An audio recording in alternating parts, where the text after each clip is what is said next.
Bernadette! Eu sou Milena Anjos e este é mais um episódio especial do Nada um Podcast.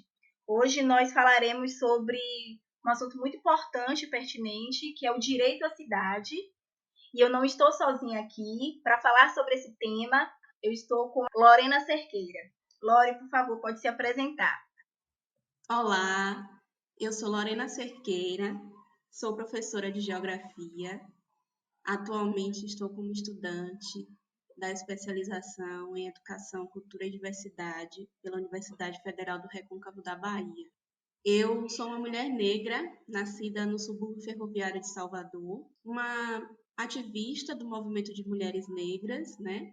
E sou uma pessoa que estou sempre me questionando enquanto mulher negra, enquanto pessoa que se coloca de uma maneira propositiva dentro da cidade. E agradeço Perfeito. pelo espaço de estar aqui compartilhando um pouquinho do que sou. A gente que agradece, Lore, a sua disponibilidade. E para começar, Lore, eu queria saber de você, assim, o que é que significa de fato esse termo direito à cidade, né? Porque, assim, no senso comum, a gente entende muito que, assim, nasci, me criei na cidade, pertenço à cidade. Sou de Salvador, por exemplo. Mas não necessariamente que você é de Salvador, você pertence à cidade, você tem os direitos sobre essa cidade, né? Isso. Então, eu queria entender, assim, o que é esse termo, o que é que significa de fato esse termo, direito à cidade, e quando é que você decide, assim, se debruçar sobre esse tema, por que você decide estudar profundamente esse tema, direito à cidade? Bom, o termo direito à cidade é um termo que traz variados sentidos, né? A partir de qual realidade ele está sendo empregado. Hoje a gente costuma ouvir muitos diálogos desse termo a partir dos movimentos sociais, movimentos de luta no contexto da cidade, nas suas mais variadas formas. Mas o conceito do direito à cidade, a primeira vez que ele é colocado em voga é através do filósofo e sociólogo Henri Lefebvre. Ele começa a questionar os processos que começam a acontecer de luta por direitos civis e lutas também que se colocam em oposição a um conservadorismo social, isso lá na década de 70. E aí se começa a questionar as relações que são colocadas dentro do espaço urbano. A primeira vez que eu ouvi esse conceito foi na universidade, né, numa aula de geografia urbana, e eu confesso que eu me apaixonei pelo livro porque eu nunca havia pensado o espaço urbano para além da estrutura física que a gente conhece, né? As ruas, os prédios, as casas, os monumentos, tudo isso compõe a cidade, mas as relações que estão dentro desses espaços também compõem o que a gente identifica como espaço urbano, e na geografia a gente chama de espaço geográfico, né? Então, o espaço geográfico ele não vai trazer só as formas e as estruturas, mas ele vai trazer também as subjetividades, as relações que estão nesse contexto desses espaços. E aí a gente vai ter as relações sociais, né, que estão imbricadas para além daquilo que a gente consegue tocar, né? Aquilo que a gente consegue visualizar no espaço, mas a gente não pode tocar, né? E a gente tem as relações entre as pessoas, né? De que maneira essas pessoas se relacionam e de que maneira elas vão transformar esses espaços a partir do que elas compreendem que seja uma vida em sociedade, uma vida em coletividade. Só que aí, quando a gente pensa em relações sociais, a gente compreende que a nossa sociedade ela é extremamente desigual. Então, a gente passa a observar esse espaço urbano também a partir das suas desigualdades.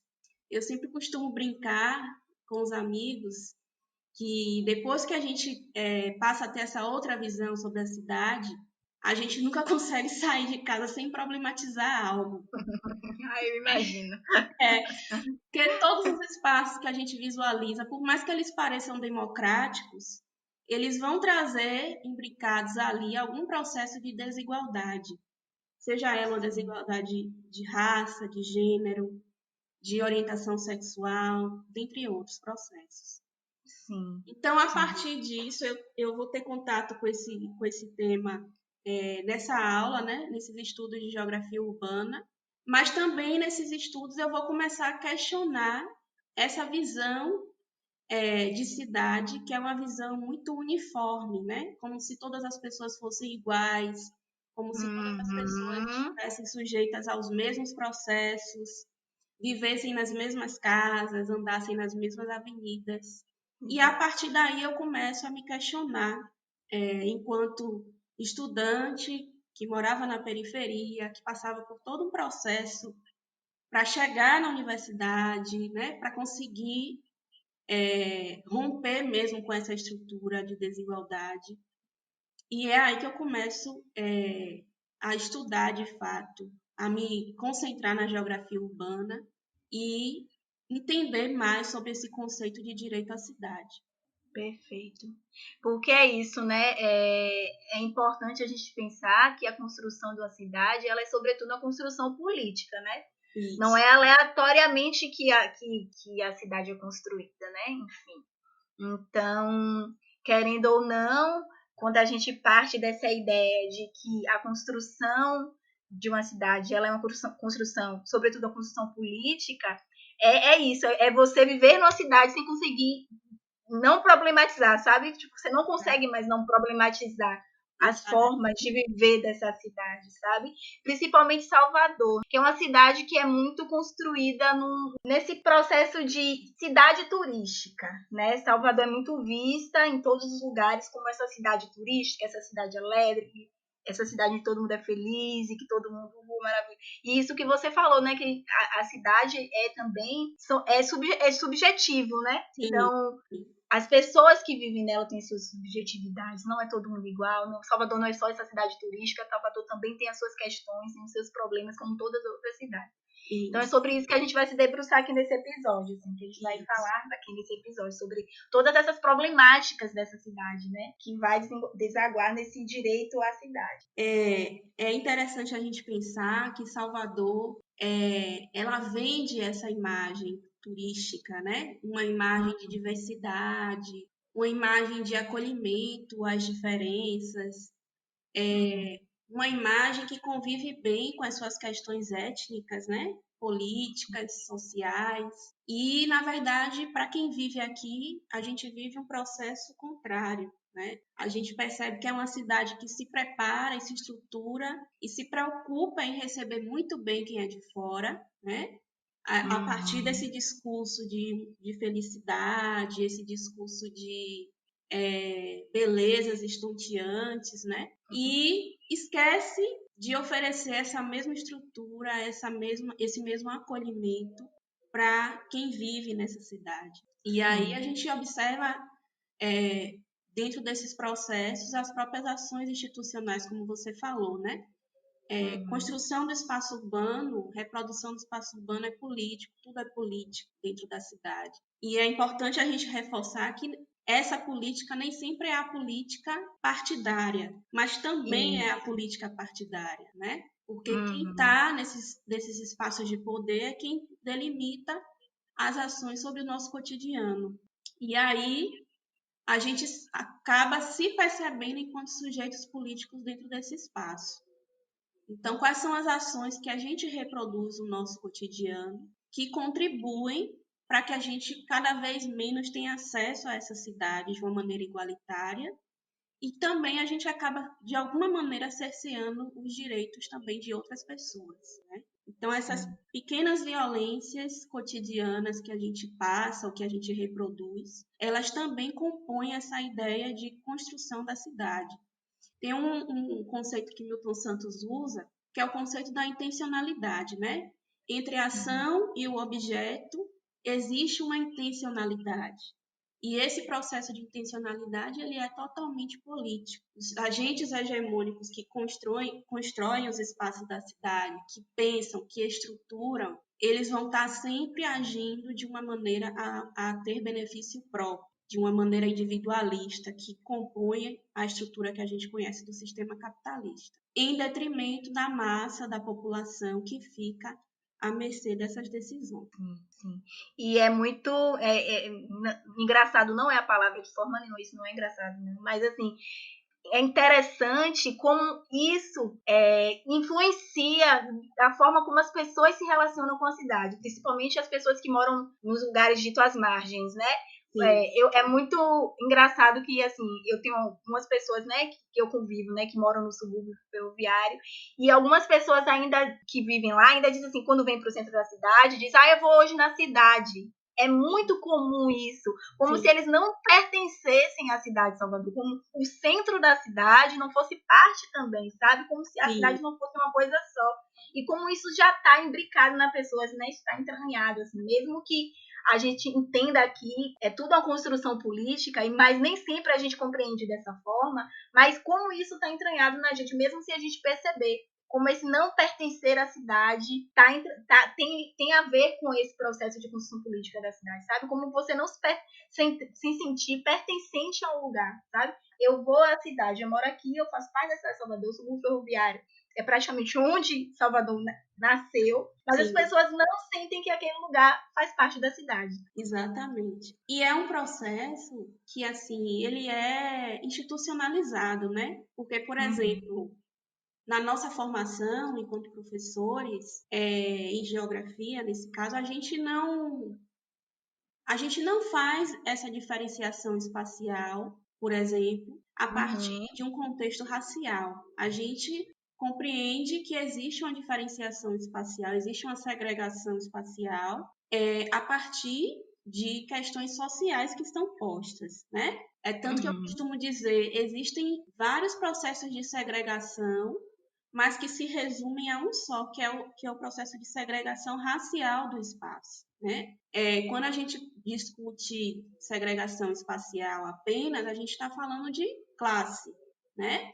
Então, a gente sabe onde é que vivem as pessoas mais pobres na cidade. A gente sabe qual é a estrutura da residência dessas pessoas, quantos vãos tem uma residência na periferia, quantos banheiros, ou se tem banheiro, né?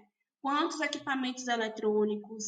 É quase aquela pesquisa que o IBGE faz no censo, né? De perguntar, você tem acesso a um equipamento de televisão, a um computador, um notebook, a uma máquina de lavar? A sua rua é asfaltada?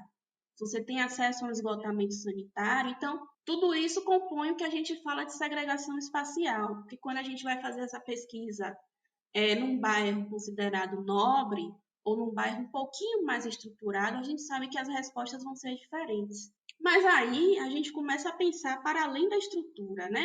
Quem são as pessoas que vivem nesses espaços?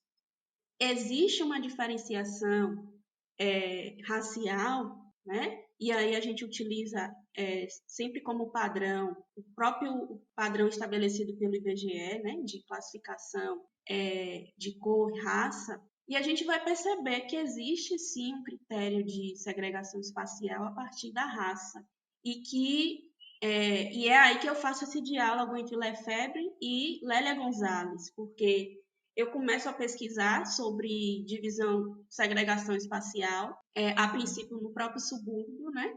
Porque existem condomínios no subúrbio ferroviário que são habitados, por exemplo, por funcionários públicos, e esses condomínios têm estruturas que destoam totalmente das estruturas dos bairros ao redor, porque eles foram construídos, eles foram planejados para oferecer uma qualidade de vida para essa parcela da população. Então, eu cresci, né? Tem um desses condomínios que é perto da casa dos meus pais, então eu cresci questionando essas diferenças, né? Eu via, por exemplo, a prefeitura todo mês reformando a praça desse condomínio e no meu bairro nunca teve uma praça. Eu via a manutenção da jardinagem, eu via a maior oferta de linhas de transporte, mas o meu bairro nunca teve isso, né? A minha rua, a rua onde meus pais moram até hoje, ela foi asfaltada há 10 anos, é muito pouco tempo comparado a esse processo de desenvolvimento urbano, né? Então, assim, tudo isso mexia muito comigo e eu sentia falta de identificar nesses estudos quem são essas pessoas. E aí a Lélia vai trazer num texto publicado na década de 80, se eu não me engano, deixa eu confirmar aqui. Isso é um texto publicado em 82, num livro chamado Lugar de Negro, que eu recomendo muito, tem em PDF na internet, inclusive. Perfeito. Ela escreveu artigos com o Carlos Rausenbach, que é um sociólogo, e nesse texto chamado Golpe de 64, Novo Modelo Econômico e População Negra. Nesse texto ela fala sobre o quanto que o Brasil, após a ditadura, ele confirma essa segregação racial do espaço, né? A população negra, ela vai ser deslocada dos centros urbanos por conta da especulação imobiliária e vai passar a habitar as regiões conhecidas como regiões periféricas ou regiões que ficam à margem do centro urbano. E aí esse texto foi um afago para mim, mas ao mesmo tempo a gente enquanto pesquisadoras e pesquisadores que estão implicados na pesquisa, a gente sempre fica com aquela angústia também, né? Que a gente sente aquele baque de pensar assim, porra, é isso, né? É isso que acontece com a gente, com as nossas famílias, com a nossa comunidade há séculos e não se discute, né? Não dá para discutir o espaço urbano só pela divisão de classe, porque essa classe ela tem uma cor específica e essa estrutura não muda. Verdade, Lore. Enfim, resumidamente, assim, uma forma muito resumida, direito à cidade é você poder viver plenamente numa cidade, com seus direitos de ir e vir, sabe? Não prejudicados, sabe? Seu acesso aos espaços não prejudicados. Porque assim, em Salvador, por exemplo, você tem pessoas que moram em Salvador e que não conhecem o mar, sabe? Tem um projeto que eu conheço de levar alunos para os centros, para os espaços ditos turísticos da cidade, históricos da cidade, e tem muitos alunos que vão para esses espaços pela primeira vez na vida. E por não ter acesso de verdade, e por isso acaba sendo naturalizado por essas pessoas, sabe? Ah, não preciso ir na praia, sabe? Sim. Esse tipo de situação infelizmente acaba sendo naturalizado. Isso não pode ser naturalizado. Você vive, você pertence a essa cidade, você tem seus direitos de ir e vir onde você quiser, sabe? E isso, infelizmente, não acontece, porque assim, a gente não tem um transporte público digno, e isso faz toda a diferença na cidade. Sim. Né? Você, às vezes, não se sente pertencente mesmo a certos espaços, porque Salvador é muito, assim como outras cidades, né? Isso não é um problema de Salvador, mas assim, como a gente está falando sobre Salvador, Salvador é muito uma cidade que é dividida da seguinte forma, é margem, né? Periferia, orla, área nobre. Então, as pessoas que vivem à margem, que vivem nas periferias, elas não se sentem pertencente à orla, elas não se sentem pertencente à área nobre, porque não é na cabeça delas, né? Isso é construído, né? Que não faz parte dela, sabe? Então, para quê? Não faz questão. Então, são pessoas que vivem ali naquele seu bairro mesmo, pessoas que às vezes nunca saem do seu bairro. Bairros, né? Salvador tem bairros que é praticamente uma cidade, né? A gente fala de Cajazeiras é a sua própria cidade. Tem pessoas que não saem de Cajazeiras porque querendo ou não também encontra tudo lá. Mas isso é uma forma também de delimitar os espaços onde as pessoas podem ir, podem não ir. Isso é um problema, sabe? Exatamente. Essa reprodução de uma estrutura urbana que prioriza quem mora no centro, né? Em todos os sentidos, no acesso a serviços públicos, no acesso a bens culturais, no acesso aos próprios pontos considerados turísticos, né? Porque a gente sabe que Salvador, para o turismo, ela só vai até o Bonfim, né? Perfeito, o que exatamente. existe após o Bonfim, que é a região que é chamada de Cidade Baixa, e existem hoje vários questionamentos sobre esse conceito de Cidade Baixa, porque a Cidade Baixa é um mundo, né? E parece que a Cidade Baixa se resume ao Bonfim. E a gente sabe que a Cidade Baixa tem Massaranduba, tem Uruguai, tem Porto dos Tanheiros, tem Ribeira, né? E todo esse processo de ir e vir que você coloca, que é um direito constitucional, ele começa a partir do momento que a gente também identifica quem são os corpos que se movimentam nessa cidade, né? Então, as pessoas que residem na periferia ou em bairros populares de uma maneira geral, elas precisam do transporte coletivo para se movimentar dentro da cidade.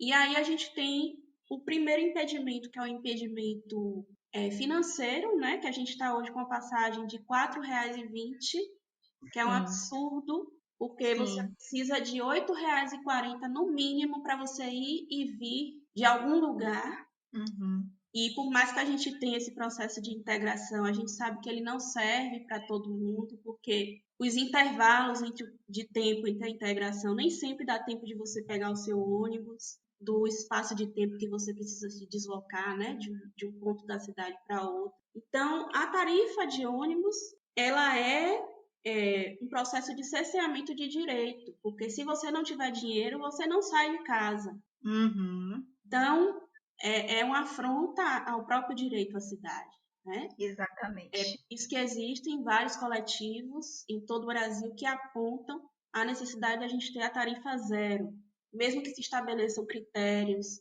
mesmo que se estabeleça uma população que precisa ter acesso a esse tipo de tarifa, mas ela é necessária. E o segundo ponto é a própria estrutura de transporte urbano, né? A gente sabe que não dá, infelizmente, tem momentos que não dá para você depender do transporte público. Se você tiver um compromisso importante, se você tiver um horário mais restrito, seja pela manhã bem cedo ou no final do dia, você fica à mercê do transporte público, porque as frotas são reduzidas, né? Ou você vai pegar aquele ônibus lotado, ou Uhum. você vai precisar dar um jeito de se movimentar, porque não dá para contar com o transporte público em Salvador. E o transporte público, ele envolve também as outras questões que estão relacionadas a esses corpos, que são corpos diversos de pessoas que habitam a cidade. O transporte ele não pode ser pensado para pessoas com um corpo universal, né? Geralmente Uhum. pessoas magras, né? Sim, perfeito. Pessoas que não precisam de nenhum tipo de acessibilidade, geralmente homens, porque a gente sabe que o transporte Uhum. público ele não oferece segurança para mulheres, né? E tudo isso a gente consegue visualizar na diversidade dessa população, nas diferenças que essa população apresenta, mas essas diferenças elas não são contempladas nos projetos urbanísticos que constituem essa cidade. E aí a gente começa a ter a nossa rotina restrita, né? Eu, por Exatamente. exemplo, enquanto mulher, eu acredito que você também seja na mesma pegada, preciso organizar minha vida a partir de uma rotina que me ofereça o mínimo de segurança dentro dessa cidade, né? Sim. Então, os horários que nós vamos sair, se a gente precisa sair sozinha, a gente vai ter um horário mais restrito de circulação. Quais são os espaços que a gente consegue circular sozinha de maneira segura? Quais são os espaços que oferecem para a gente insegurança, que a gente evita, né? Quantas vezes Sim. já deixei de sair à noite porque sabia que ia precisar voltar de ônibus e que não é seguro? Uhum.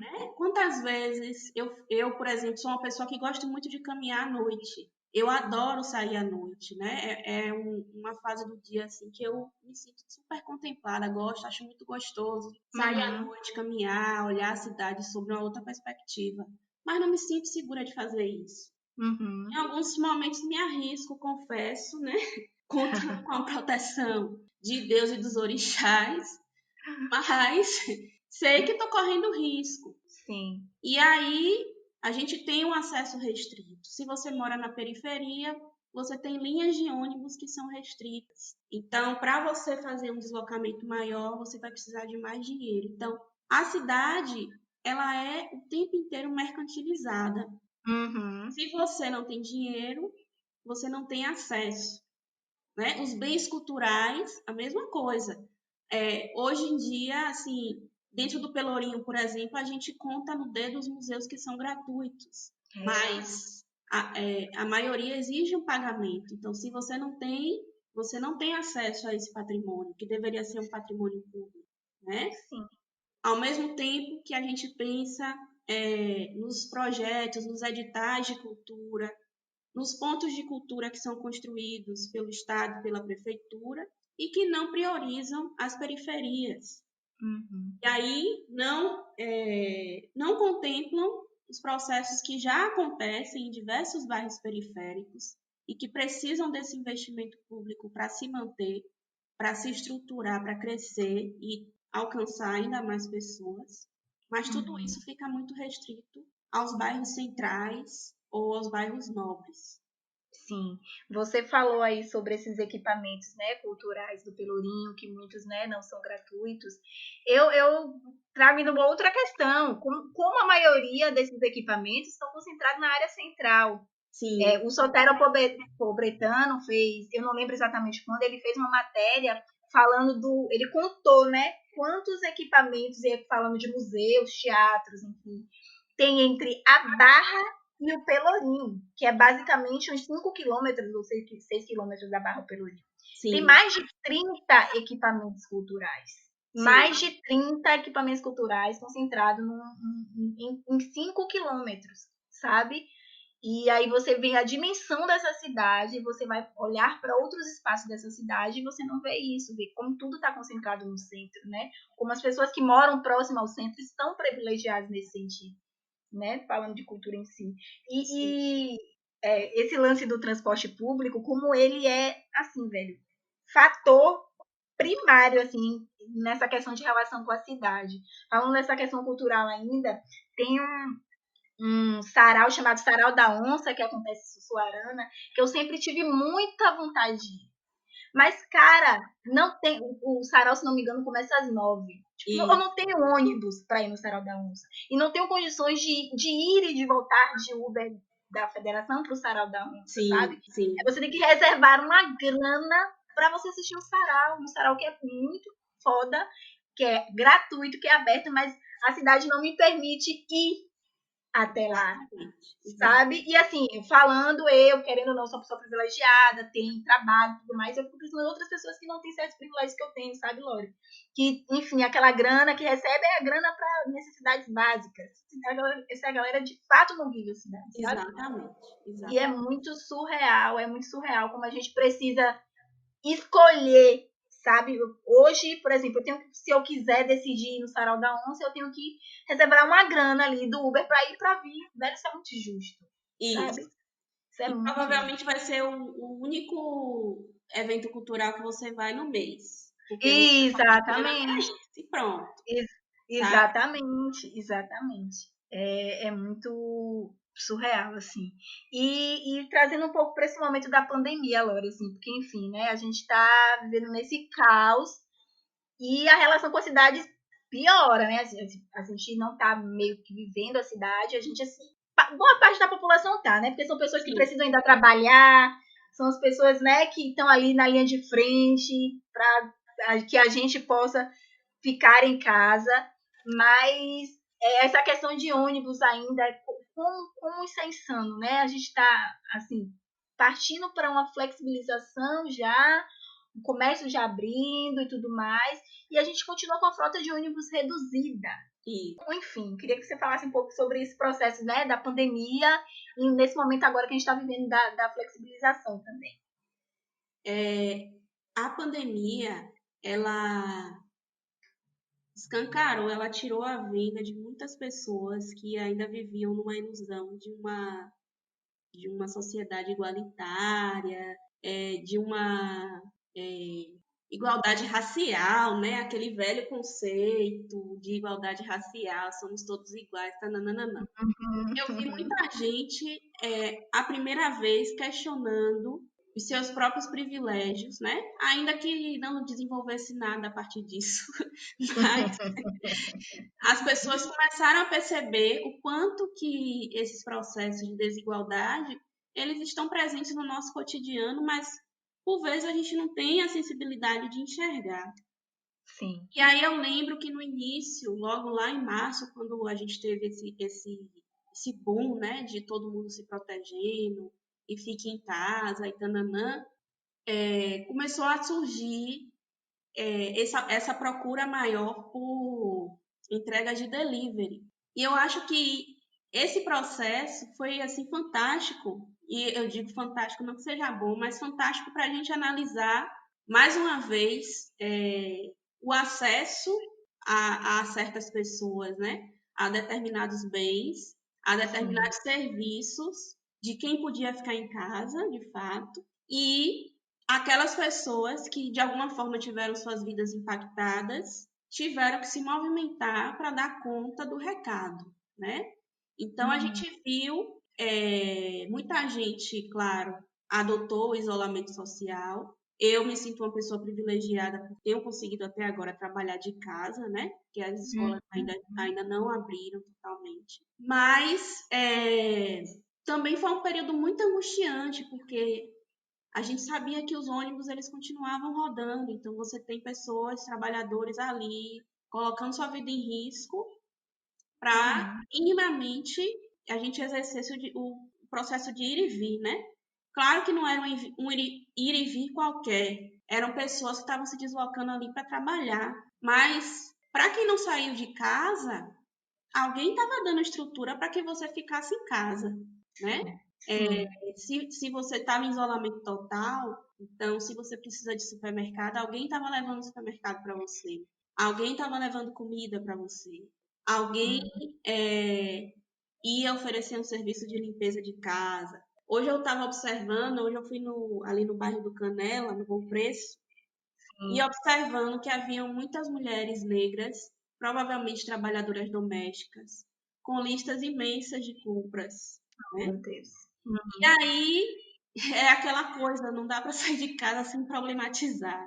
E aí a gente percebe como que é perversa essa questão, porque essas mulheres, elas estão ali trabalhando, obviamente, mas elas estão oferecendo a estrutura para que alguém fique em isolamento, né?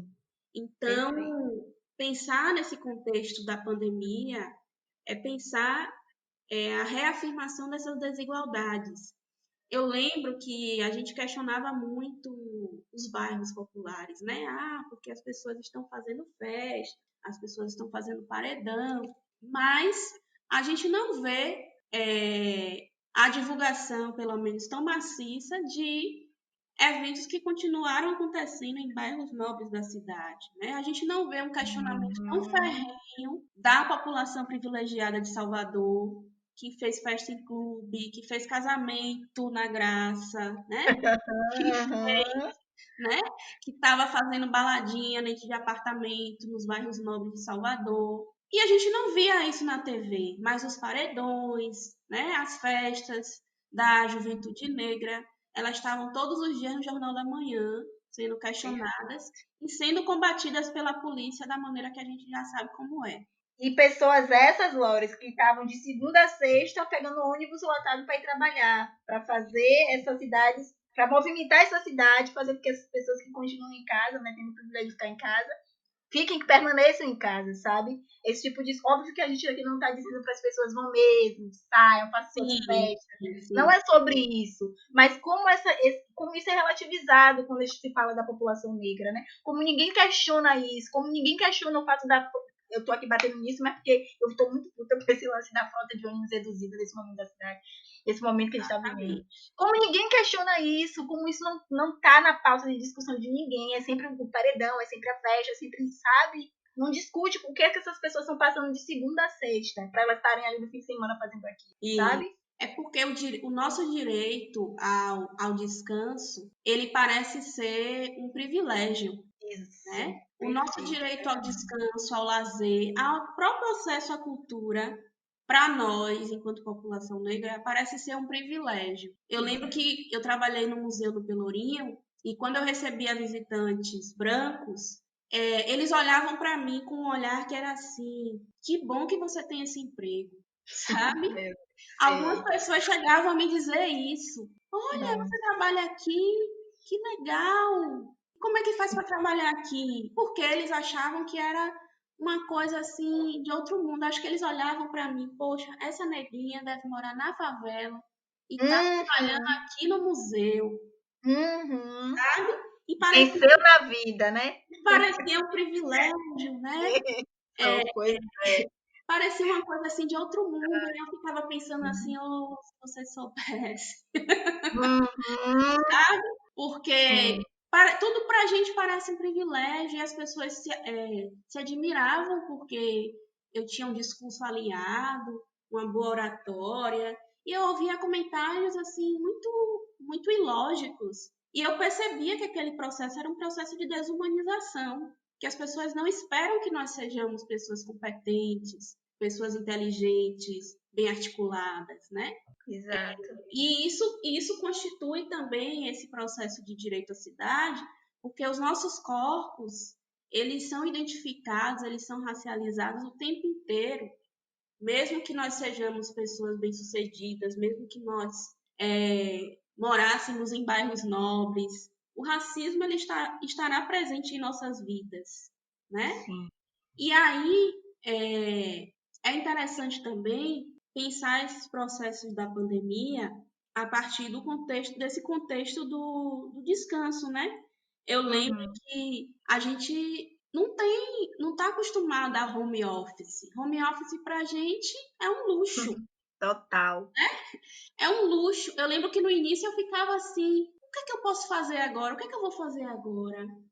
Uhum. Eu Se acho organizar em meio home office é tipo uma que coisa muito surreal, né, velho? ter Para eu tempo, me adaptar foi muito difícil também. isso, ter tempo disponível para você estudar, ler aquele livro que está há anos ali parado e você não tem tempo, cuidar do corpo, cuidar da mente. Tudo isso Uhum. para a gente é como se fosse algo de outro mundo. Uhum. A gente não cresce, a gente não é formado, pelo menos de uma maneira geral, né?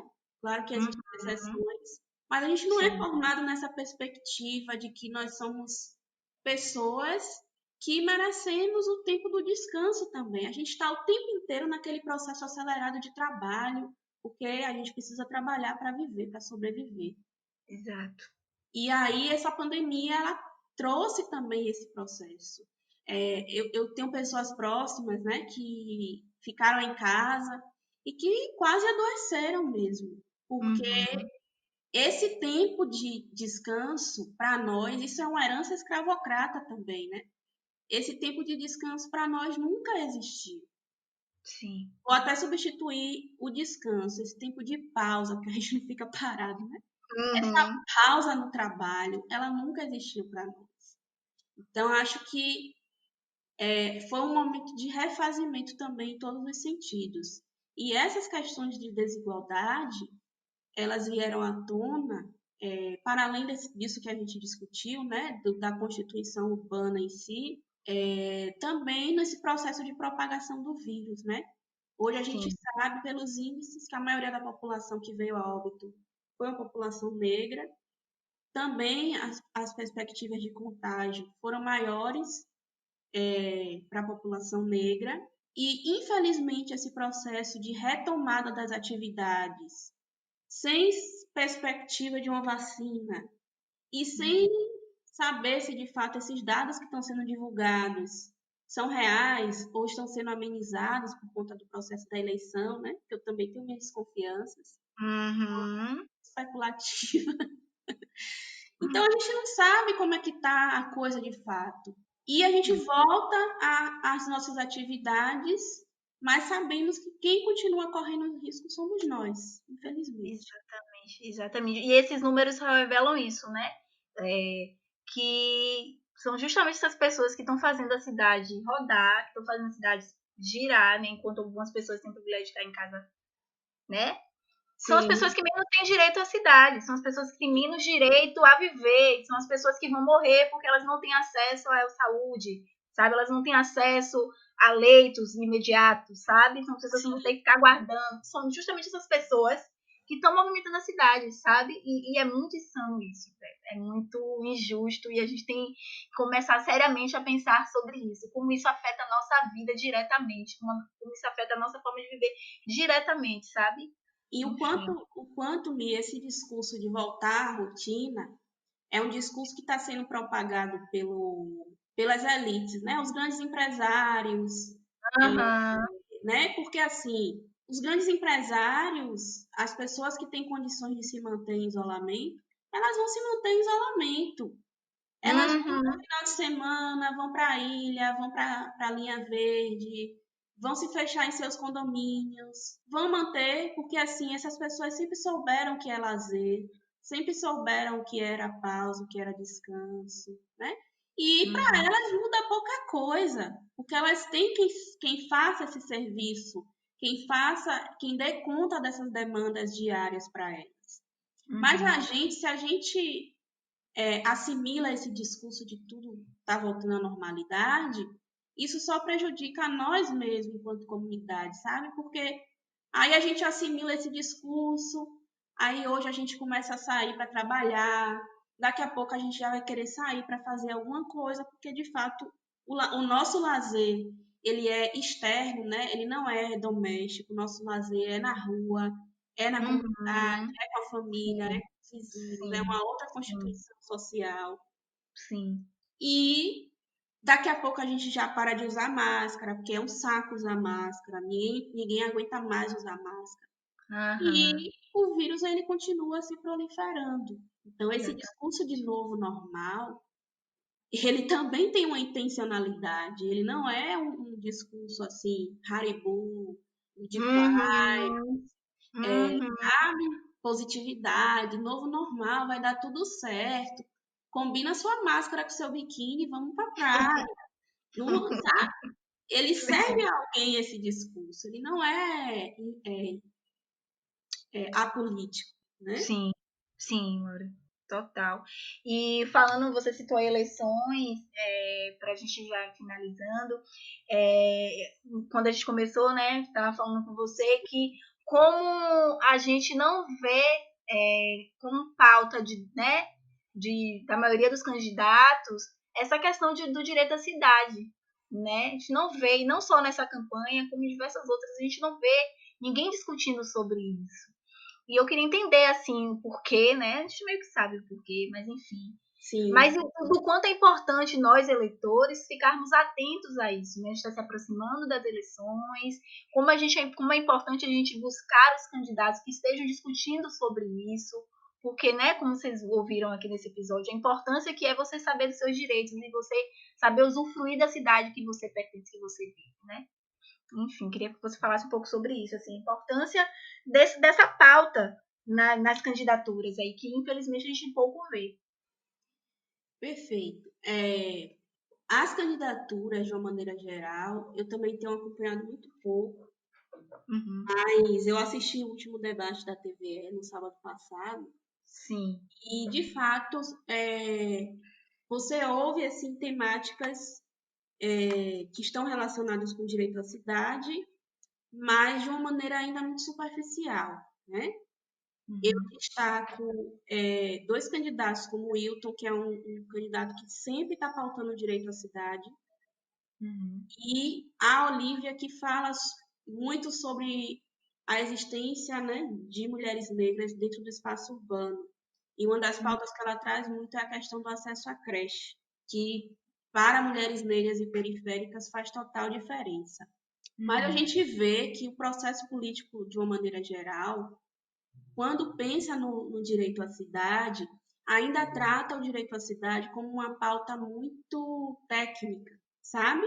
Como se fosse Sim. algo direcionado apenas a políticas urbanísticas, Sim. algo relacionado à própria arquitetura e urbanismo, e não relaciona esse diálogo com as lutas populares que são colocadas dentro da cidade. Por exemplo, Uhum. é pensar o direito à cidade apenas de maneira estrutural.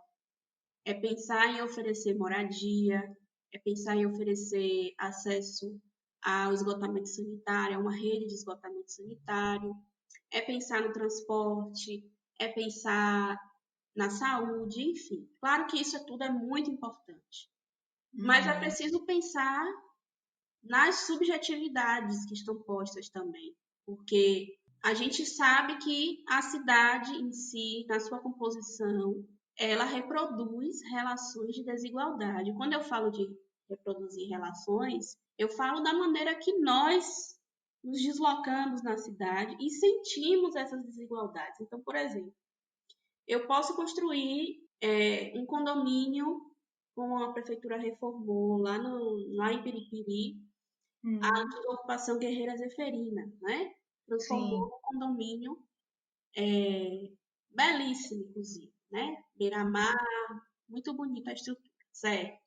Mas essas pessoas que moram nesse espaço, quando elas circulam na cidade, elas vão continuar sofrendo racismo, elas vão continuar tendo problemas com o transporte público, que não é oferecido numa proporção que garanta minimamente qualidade de vida para essas pessoas.